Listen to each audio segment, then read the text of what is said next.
la Corte Suprema sigue sin elegir a su presidente. Ya le va quedando poco tiempo. Sí, bueno, sí. No a la Corte Suprema, sí, sino a la elección, al plazo. Si no me equivoco, es el viernes. El viernes, en efecto. El viernes. Bueno, sí, la CC, la Corte de Constitucionalidad, declaró sin lugar los recursos de aclaración y apelación solicitados por la Suprema. Con ello buscaban una explicación sobre, bueno, en qué se estaba basando la CC o qué normativa les obliga a una sesión permanente para elegir al presidente. Bueno, entonces hoy van a continuar así, pero tenemos a dos verdaderos expertos en el tema. ¿Los presenta ustedes? Por supuesto que sí, está con nosotros la doctora Ilse Álvarez. Ella fue viceministra de Gobernación encargada del sector justicia, y también está con nosotros el licenciado Luis Fernández Molina, que estuvo ahí. Él fue magistrado de la Corte Suprema de Justicia. Así es, empecemos con las damas, como debe ser. Por supuesto. Doctora Álvarez, ayer platicando con el licenciado Ovidio Orellana, él decía que no entendía en que, bueno, que lo que había resuelto la CC en este sentido era ilegal, inconstitucional, que no entendía en qué se habían basado. ¿Usted cómo lo analiza? Buenos días. Hola Beatriz, Felipe y al licenciado Fernández, mucho gusto, y a la audiencia. Yo en realidad creo que la Corte de Constitucionalidad está actuando conforme a sus facultades. Hemos tenido en el pasado sentencias donde se han removido magistrados ya designados dentro de la Corte Suprema de Justicia, también un fiscal general removido. Hemos visto que a través de resoluciones de la Corte ha sido removido del cargo el presidente, y me refiero al presidente Serrano Elías. Es decir, la Corte de Constitucionalidad tiene facultades muy regladas que las dieron los constituyentes, y dentro de estas funciones es una multa que impone hasta 4,000 quetzales, encauzamiento penal por delito de desobediencia de amparo. También habla de la destitución en los casos en que una persona no es electa por voto popular. Y lógicamente el cumplimiento de la resolución, es decir, la resolución se cumple o se cumple. La combinatoria, pues yo cuando recibí, digamos, copia de la resolución que giraba en todas las redes sociales, porque estaba dando vueltas por todos lados, se había generado en base a un video que había circulado, donde el vocal primero decía que pues no era importante la elección, más o menos decía que él podía continuar en el cargo. Los 5 años, sí. Y es que recuérdense que la actual Corte de Constitucionalidad promovió el método para que se liberara la elección de cortes por 10 meses. Y el principio fundamental fue la alternabilidad en el poder y el respeto de las normas democráticas. Y luego vemos que se elige a la actual Corte, en la cual todo el mundo tenía mucha esperanza porque era una Corte integrada de una manera que, si recuerdan, tuvimos varios programas sobre comisiones de postulación. Y resulta que el día de la toma de posesión no empezaba el acto, y no empezaba el acto, y no empezaba el acto. Porque no había presidente. Porque no había presidente. No se lograron poner de acuerdo y entonces se polarizó 8 contra 5. 2 candidatos, 1 de cada posición. Entonces la Corte Suprema debería, digamos, tener otra alternativa de presidente. Si no nos ponemos de acuerdo en alguno de estos dos, tendría que ser alguno más. Ahora, el vocal primero, por mandato del artículo 214 de la Constitución Política de la República de Guatemala, va a ejercer la presidencia. Y la razón es porque si el magistrado Díaz es electo presidente y sale de viaje, de acuerdo al artículo 214 constitucional, él llena el espacio en funciones de presidente.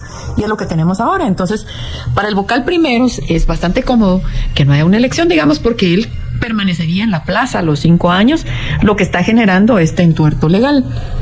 También existió una nueva resolución de la Corte indicando que la resolución es clara, que no tiene nada que ser ampliada y que debe cumplirse en el estricto sentido en que fue emitida.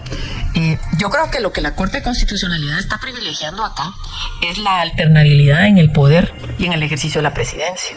Sí tuvimos el caso, yo recuerdo que fue en la magistratura del licenciado Fernández, donde hubo un momento de un entuerto que no se decidía sobre un presidente y el licenciado... Fueron muchos intentos. Sí, pero luego se elige al magistrado Chacón. Pero ¿cuál es la diferencia con este caso? Que no había un video circulando en medios. Y aquí es donde nosotros vemos que este video generó lo que podríamos llamar los abogados fraude de ley, pero tal vez no lo entiendan con esa gravedad, sino la circunstancia mágica de que es el vocal primero y que en esta situación, si no hay presidente electo designado con 9 votos, pues sigue siendo el presidente en funciones, lo que le pasó a la presidenta, la doctora Patricia Valdés, que fue presidente 4 años. Entonces, vamos a ver aquí en el escenario legal una Corte de Constitucionalidad muy empoderada que está prevaleciendo sobre el principio de la alternabilidad en el poder y que no puede alguien prolongarse en esas funciones, y han utilizado como fundamento estratégico, digamos, este video que circuló, que pues para mí sí contiene, digamos, un error de comunicación, pero que en el sentido en que se interpreta, digamos, la Corte de Constitucionalidad ya fue muy tajante en decir que pues pueden haber destituciones si no se ponen de acuerdo, y abro la puerta en 2 años La Corte Suprema de Justicia va a elegir su representante ante la Corte de Constitucionalidad. Esto es un reflejo de lo que nos espera en 2 años si no aprenden a ponerse de acuerdo. Entonces, aquí viene, digamos, la prueba de cómo se va a obligar, digamos, a que de todos los sectores se genere esta alternancia en los puestos de gobierno. Licenciado Fernández Molina, ¿coincide usted con que esta decisión adoptada por la CC entra dentro de sus facultades? Y me remito al antecedente al que ya hizo referencia la doctora Ilse Álvarez. Buenos días. Buenos días a todos. Un gusto estar con la doctora Álvarez, con la audiencia. Básicamente coincido con lo que dijo la doctora abogada. Algo raro que coincidamos, pero creo que sí. Coincidimos, y quiero resaltar 3 términos que ella utilizó. Uno es, había mucha esperanza. Había mucha esperanza después de un proceso de depuración que vino la OEA, la ONU, solo faltaron delegados del Vaticano. O sea, había mucha esperanza de renovar la justicia en Guatemala, y esto tira al trasto toda esa cuestión. En otro orden de ideas, la doctora hizo mención a lo que sería la destitución, que eso está en la ley de amparo. El que no acata la norma de amparo, destituirlo. Tercero, otro término que usó, ya sé que a lo largo de la entrevista se van a ir desplegando, pero usó empoderados. La corte anterior se empoderó mucho, la de solo 10 meses, valga decirlo. Y esta empezó con el machete desenvainado. Me estoy refiriendo a traslados de jueces, pero a mansalva y sin criterio. La anterior, 150, y esta por el estilo. Muchos jueces que sin algún criterio o evaluación los mandan. Tengo el caso concreto de un juez de Quetzaltenango que se mueve en silla de ruedas y lo trasladaron a la ciudad de Capital, sin audiencia y sin motivo y sin razón. O sea, eso viene en otro tema que quizás se abordará, que es el empoderamiento que está. Por lo demás, no entiendo qué es lo que está pasando. Ya no son despliegues de egos, luchas personalistas. Yo quiero ser presidente. Hay algo más. Hay consignas de afuera que le dicen, no, manténganse ustedes 5 y ustedes 8, manténganse.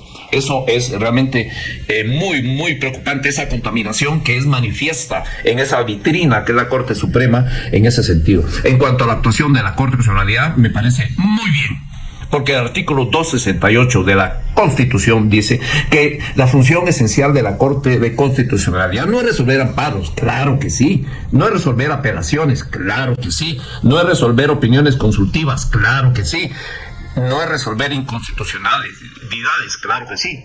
Pero hagamos un lado, la función esencial es la defensa del orden constitucional. Y aquí hay una gravísima alteración del orden constitucional, porque no tenemos presidente de la Corte Suprema. Y eso de interino, estuve buscando, hasta traje lupa para ver la Constitución donde aparece interino, palabrita que no aparece. El error no es fuente de derecho. Y si la Corte de Constitucionalidad del 2008, efectivamente, cuando yo estuve más o menos en una situación parecida, estableció que el vocal primero haría la del presidente, eso es error. Es cierto, el 214 de la Constitución dice, en falta temporal del presidente, subrayo la palabra del presidente, alguien físico de carne y hueso, hombre o mujer, en caso de falta o algún conflicto de interés en un asunto, lo sustituirá el siguiente. Pero aquí, el que está fungiendo como presidente, ¿a quién sustituye? ¿A qué fantasma está sustituyendo? Porque no existe esa figura real. Doctora Álvarez, el licenciado Fernández Molina acaba de tocar una tecla que creo que es importante que le demos vida en el análisis. Dice, esto no es una cuestión de egos. 3 puntos suspensivos. Si no es de egos, ¿de qué es? Bueno, yo sí quisiera decirles que nadie llega a un cargo de poder si no goza de un respaldo y una afinidad hacia uno. Claro. Yo puedo tener el mejor currículum, pero si no le caigo bien a alguien de los grupos importantes, no voy a pasar. Sin padrino no hay bautizo, decía. Sí, fíjense que sí, todos los magistrados que son electos tienen por lo menos la afinidad o no tienen antipatía, es decir, no causan incomodidad a las personas que los designan. Pero no hay nadie que pueda llegar a un cargo público que no tenga que gozar de esta empatía de los órganos de poder. Y esta es una elección de segundo grado, es decir, hay una comisión de postulación, se integra una nómina, pasa pasa al Congreso, el Congreso elige. Yo sí no quisiera ver una resolución de la Corte de Constitucionalidad destituyendo a nadie. Es decir, a mí no me gustaría. Creo que las personas que quedaron son muy respetadas, son personas conocidas, son personas que ven en la Corte Suprema de Justicia la culminación de una carrera profesional con mucho éxito. Es decir, esto es, digamos, de las profesiones más honrosas, el llegar a ser presidente de un organismo de Estado, es decir, miembro de la Corte Suprema de Justicia. Y aquí es donde nosotros vemos que si ustedes no gozan de la empatía de los grupos de poder dentro del Congreso, no pueden ser magistrados. Entonces, de alguna manera, todos tienen corazón, todos tienen un pensamiento, todos tienen una orientación. O un interés. Y la división de 8-5 representa precisamente esa división de fuerzas. Ya lo hemos visto en el pasado, habían grupos de 5, 8, 9, 6, bueno, 9, 4 y así se iban poniendo, ¿verdad? Sin embargo, para que la Corte elija necesitan 9 votos contestes. Y lo que se está obligando en este momento es a que la Corte Suprema de Justicia, si no puede elegir entre estos dos, dice la resolución, nomine cada grupo a otro integrante de su grupo y sométalo a consideración, pero no podemos permanecer 5 años nominando en 5 minutos otra vez a los mismos dos y vamos a ver que ninguno obtiene mayoría. Ya sabemos que ese va a ser el resultado natural de estas nominaciones. Entonces la Corte impone, bueno, si vencida esta ronda ustedes ven que sigue con el mismo resultado, 8-5, por favor, cada grupo tiene que hacer una nueva designación de alguien que no sea estas dos personas y entre estas nuevas oportunidades se genere una presidencia de 9 votos. Licenciado Fernández Molina, aquí pareciera ser que estos grupos en contienda están olvidando de que la presidencia de la Corte Suprema de Justicia es rotativa. Se le puede dar este año a un grupo y se le puede dar el año siguiente al otro. Y además también llama la atención de que todos ellos vienen del organismo judicial. No es como que no entiendan el entuerto o cómo se maneja el organismo judicial de dentro. Bueno, regreso a la pregunta que hizo Luis Felipe en el sentido de que se intuye que hay algo más, hay fuerzas de fuera que soplan adentro de la sala de sesiones, porque normalmente se hubiera dicho, de hecho nosotros tuvimos ese problema. En la primera quiso ser Augusto Eleazar, el Tito Eleazar, y quiso ser también de Matavela. Al final dijimos, miren, tranquilos, elijamos en esta primera periodo al licenciado de León Molina, muy tranquilo, muy honorable, y él fue el primer presidente, a todos les extrañó, pero fue una solución de coyuntura. Ni uno ni otro. Ni uno ni otro. El segundo periodo estaba también, no me recuerdo, el licenciado Cabrera con el licenciado Rubén Eliún, y yo propuse, fui yo el que dije, mire, una mujer, Beatriz Ofelia, y quedó en segundo lugar. En la idea que nos acomodáramos y para los años siguientes, porque realmente hay 13 magistrados y hay 13 que quieren ser presidentes y solo 5 lo pueden ser. Eso entra a ese despliegue de las plumas de los pavos reales que se chocan en algún momento, pero también las instrucciones que vienen de fuera, pero el poder que se tiene administrativo básicamente en el organismo judicial en cuanto a la función, repito, puramente administrativa. Momento de pausa, Beatriz. Y a los invitados les pido que no se muevan de sus puestos. No. La Constitucionalidad ordenó que esto se hiciera lo antes posible. Y para conversar sobre este tema tenemos aquí a 2 invitados, a la doctora Ilse Álvarez y al licenciado Luis Fernández Molina. Empezamos ahora con el licenciado Fernández Molina. Aquí vamos a irnos al azar y a la especulación. ¿Usted cree que los magistrados de la Suprema se la jueguen y de aquí al viernes no elijan presidente o mejor? Especulando, apostando, yo creería que sí eligen. No van a ser tan mensos, pues. No van a ser tan. Me encanta. En ese sentido, Esa palabras raras en el... De hecho, ya han sido sometidos al escarnio y a la burla. Todo el mundo le dijo, bueno, ¿qué parte de la resolución no entendieron con esa aclaración y apreciación? Que para mí, dentro del contexto extra proceso amparo en función de defensa del orden constitucional, es clarísimo que esa Asamblea General Permanente, se entiende que no se van a llevar sus sleeping bags y dormir ahí. No, es una cuestión puramente conceptual. Pongámoslo sencillo. No me los imagino así, ¿eh? Sí, no, tampoco. Es que elijan, no importa cómo. Que se dirigió al presidente, entonces se contradijo porque no hay presidente. Eso es una cuestión de puramente etiqueta había que dirigirlo a alguien en ese sentido. O sea, esa aclaración y ampliación de la Corte Suprema me parece necia, me parece infundada. Todos somos abogados, ellos también, obvio. Pero los abogados deben ser buenos litigantes y a veces un poco ser huizaches, no mañosos, huizaches. Y a veces se plantea aclaración y ampliación para ganar tiempo. Pero ¿cuál es la diferencia entre huizache y mañoso? A ver, ¿cómo lo ve usted? Huizache que usa artes o técnicas un poco cuestionables, pero no hacen en sí daño. En cambio, el mañoso sí ya tiene un mal uso en ese sentido. Pero para ser un buen litigante, hay que definir quién es el buen abogado. El buen abogado, como dicen, es el que gana los juicios. Pues no, el otro será de muy buen corazón, pero yo no me refería a bueno por eso. Yo me refería a eso. O como lamentablemente dicen algunos, que el buen abogado conoce las leyes y el mejor abogado conoce a los jueces. O sea Me parece. Doctor Álvarez, ¿qué espera usted de aquí al viernes? Que salga, por ejemplo, una tercera opción como presidente o presidenta de la Corte Suprema de Justicia. Pues a mí me gustaría ver una colega mujer en la presidencia, esa es la verdad. Pero también quisiera decirles que comparto, para los oyentes que nos escuchan, que lean su ley de amparo, exhibición personal y de constitucionalidad en los artículos 50 y 78. ¿Por qué la Corte de Constitucionalidad sí puede desaforar a los magistrados electos en la desobediencia del amparo? Sí coincido con el magistrado Fernández, porque les cuento que con la aclaración y ampliación, aunque la resolución era bastante clara, lo que pretendían es ganar tiempo. Ahora, hay un elemento que creo que yo traigo a colación dentro de los amparos por mandato legal, tercero interesado, el Ministerio Público. Entonces yo les cuento que yo me imagino que vamos a ver una resolución pidiendo ahí ejecutoria del amparo, o cuál es el alcance o qué se ha hecho en la Corte Suprema de Justicia. La usanza es que, como yo soy tercero interesado, puede ser el amparista, puede ser el Ministerio Público, le pide a la Corte de Constitucionalidad que requiere un informe circunstanciado sobre el avance del cumplimiento del amparo provisional, dado que no entienden. Entonces, ¿cómo han interpretado? Yo voy a decir algo que no sé si está pasando, porque en realidad, como la sesión no es abierta, no sabemos, no informan, no conocemos qué pasó. Yo entiendo que se convocó por el presidente a conocer la resolución del amparo a la plenaria.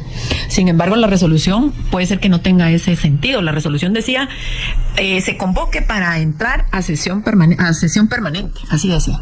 Entonces, puede ser que en la terminología técnica haya o no incumplimiento en el amparo, por ejemplo. Y si vencido el plazo original, digamos, y con la aclaración y ampliación que se corriera el plazo a criterio, digamos, de la Corte, la usanza es que yo, como amparista, pido que, vencido el tiempo y no hemos tenido noticia pública de que haya designación de un presidente, se haga efectivo el apercibimiento de la resolución que otorgó el amparo provisional, y conforme a los artículos 50 y 78 de la Ley de Amparo, Exhibición Personal y de Constitucionalidad, proceda a destituirlos. Le certifique lo conducente y ya no tienen derecho de antejuicio para que se conozca el delito de desobediencia, porque desobedeció a un tribunal de amparo. Le imponga la multa máxima y además le deduzca responsabilidades, porque son 4 diferentes sanciones que la Corte de Constitucionalidad impone. Y en este sentido, ya díganme a quién acuden ellos, si el que resuelve la Corte de Constitucionalidad ya no les queda más que o cumplen o van a tener, digamos, el proceso penal de encima, la destitución, los daños y perjuicios y las multas, lo cual arruinaría, imagínense, el llegar yo a ser magistrado de la Corte Suprema, el engrandecimiento de mi carrera profesional, la cúspide de mi carrera profesional, destituido por desobedecerle a la Corte de Constitucionalidad. Es un tema muy serio. Yo sí creo que vamos a tener presidente. Bueno, presidenta. Sí. Presidenta. Voy a usar las palabras que utilizó el licenciado Fernández Molina cuando se le preguntó, bueno, llegamos el viernes sin presidente, digo, no van a ser tan mensos. Así de no elegir. Pero lo que está diciendo la doctora Álvarez, entonces están un poco entre la espada y la pared. Y algunos a lo mejor arrepintiéndose de haber llegado ahí. Porque esa es la pregunta al licenciado Fernández Molina. O sea, ¿cuál es la gran ventaja para un grupo de poder de tener la presidencia, ya que no es una cuestión de ego, según usted? Y solamente por un año, solo agrego eso. Es correcto, solo quiero agregar un poquito de lo que dijo la doctora Álvarez. Tenemos la duda qué poderes, qué fuerzas están ahí adentro en 8 y 5. Y como que hubiéramos encontrado tierras raras allá en Huehuetenango y no sabemos si tiene litio o no. Habría que echarle ácido muriático o lo que sea para si se pone verde o si se pone amarillo. ¿Qué es lo que quiero decir con esa metáfora? ¿Cuál es el pronunciamiento del MP? Porque el MP, no actuando como acusador, actuando como parte de los amparos. ¿Qué pronunciamiento tendría el MP? Sería muy esclarecedor dentro de la audiencia por 48 horas que le habrán dado al MP. ¿Qué dijo el MP en esta intríngulis? En ese sentido, a ver qué pasa. Respecto a las preguntas, sí hay mucho poder administrativo, mucho manejo de dinero, mucho manejo de puestos administrativos. Y dirigir sobre todo los movimientos de jueces. Ya comenté que abusivamente han movido los 10 meses de la corte anterior, de la corte corta, movieron 150, por decir algo, y esto es por el estilo. En apenas un mes, que uno dice que pasa. Moverlos es para algún interés específico. Es correcto, para algún interés o para condicionar, o como decir, miren, jueces, si no se alinean a determinada postura, les digo que allá Poptún es bien bonito, allá Poptún, allá o Malacatán hay un clima muy caliente, saludable. O sea, el mensaje está, y esa es la forma de condicionar a los jueces. Sí. Si un juez está sentado aquí en la capital o en otra ciudad y lo mueven, es que es por el servicio. Mentira. La mayoría de interpuesto amparos. Por cierto, amparos que la CC, ahí sí la estoy criticando, no ha resuelto y ya debería resolver. Conteste en la línea que si no hay un motivo real, justificado de traslado, no debería operar. Doctora Álvarez, entiendo que estas sesiones extraordinarias no sean públicas porque son discusiones internas, pero la ciudadanía no merecería saber qué está pasando ahí adentro, por qué los argumentos en contra o a favor son funcionarios públicos. Sí, fíjense que ahí es donde yo coincido con el magistrado Fernández. Oye, está coincidiendo casi en todo. Sí, es peligroso. Yo creo que el Ministerio Público debería pedirle a la Corte de Constitucionalidad que le amplíe este amparo y obligue a que la sesión sea reproducida a través de cualquiera de las redes sociales. Se podría hacer, ¿saben por qué? Porque por ejemplo, diferido, dice usted. Sí, no, en directo. De verdad, directo. Bueno. De verdad, porque ¿Cómo dice reproducir? ¿saben qué? No, es que debería en las diferentes redes sociales, ahora que es tan fácil hacer publicaciones, en el Facebook Live, digamos, donde el organismo judicial suele hacer sus programaciones de actividades y las difunde. Entonces, ¿por qué no hacer esta sesión pública? Porque la ciudadanía tiene y merece saber quiénes son, por ejemplo, yo tengo duda. ¿De quiénes están votando? No, de 8-5 ya sé quiénes son, ya me contaron cómo va la distribución. Sin embargo, yo quisiera saber quiénes son los otros dos que cada grupo ha propuesto, porque la resolución de la Corte dice, bueno, ya que el doctor Lucero y ya que el doctor Contreras no obtienen votos ninguno de los dos y son los dos grupos de oposición, que cada grupo proponga a alguien que no sea ni el doctor Lucero ni el doctor Contreras. Yo no he sabido a alguien que no sea el doctor Lucero o el doctor Contreras que han propuesto para el cargo y cómo le fue con la votación. Entonces, a mí sí me gustaría ver cómo esta dinámica propuesta por la Corte de Constitucionalidad funciona. Tampoco sabemos si efectivamente el amparo fue conocido en los términos en que la Corte dijo, porque como acusaron no entender y pidieron su aclaración y ampliación, ganando tiempo, como estamos platicando acá, esto abre uno o 2 días o algunas horas más para el plazo fatal. Sin embargo, no sabemos si efectivamente se ha cumplido, porque dice que el único punto de agenda durante esta asamblea y la única razón por la que ellos se reúnen es para la alternancia de poder, la alternabilidad. Entonces, quiere decir que la presidencia debe ser designada como punto prioritario de esta agenda permanente. Entonces, mientras no resuelvan esto en el plazo de 5 días, no pueden entrar a ver ascensos, presupuestos, cosas administrativas, resoluciones de cámaras, otras situaciones, porque está agendado como punto prioritario la elección de presidente. Entrampada de alguna manera el accionar de la Corte Suprema. Pero queremos comunicaciones, digamos. Yo sí quisiera saber qué pasó frente a la resolución de la Corte, cuándo les notificaron la aclaración y ampliación. Y en este sentido también el Ministerio Público, ¿por qué no pide, digamos, que se amplíe este amparo y que se pida que se haga públicas las sesiones, derivado de que es un tema de interés nacional, conocer las posiciones de los grupos? ¿Y solo el Ministerio Público puede hacerlo? El amparista, digamos, yo no puedo ir a pedir ahí porque yo no soy parte procesal, a mí no me deberían dar intervención.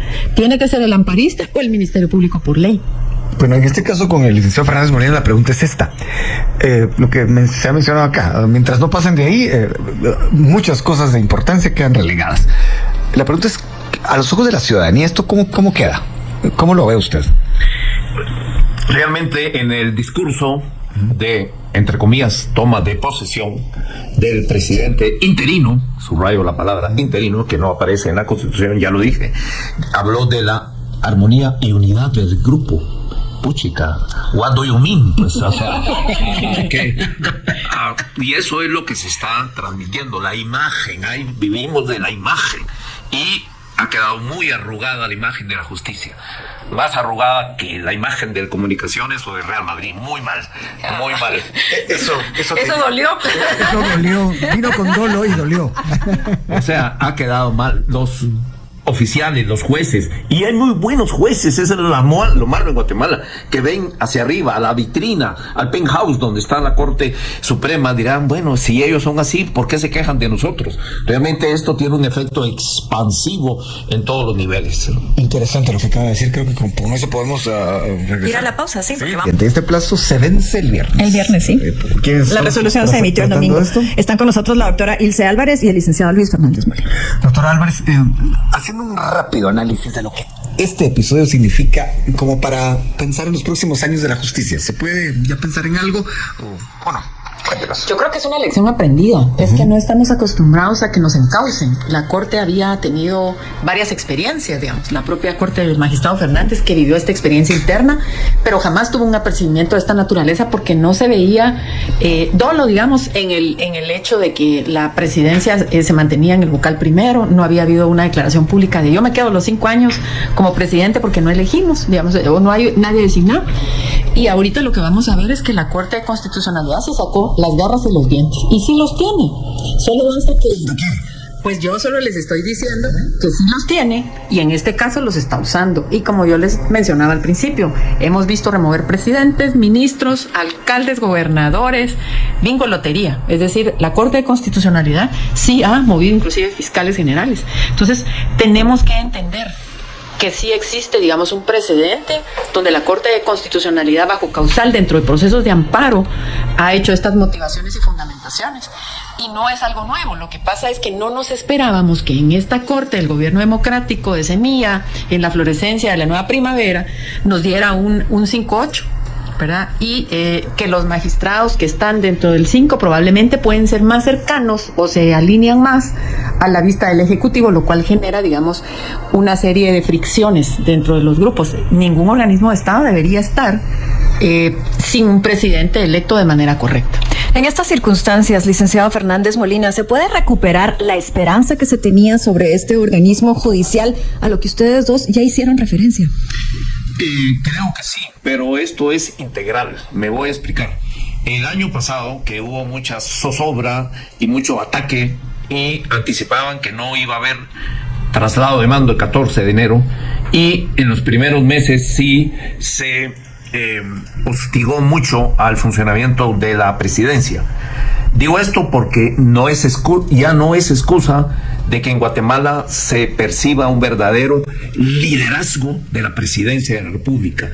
Un jefe de Estado que dé un golpe de mesa y mantenga esa imagen de líder que no tenemos. Ya lo sé, el OJ es independiente del Ejecutivo y del Legislativo, pero esa imagen se transmite como esa energía vibrante en todos los órganos y en todos los cuerpos para una buena dirección del país. Falta ese liderazgo que no tenemos en lo central y por extensión en los satélites que giran alrededor del funcionamiento del Estado. Bueno, paso con la doctora Ilse Álvarez. Ya que estamos hablando de la justicia como tal, el caso de la exdiputada Ligia Hernández se somete a un proceso de aceptación de cargos. Esto tiene varias lecturas. Usted podría ofrecernos como mínimo 2. Digamos, la aceptación de cargos, cómo le afecta, por ejemplo, a Semilla, y el hecho de que lo que han dicho los integrantes de ese partido.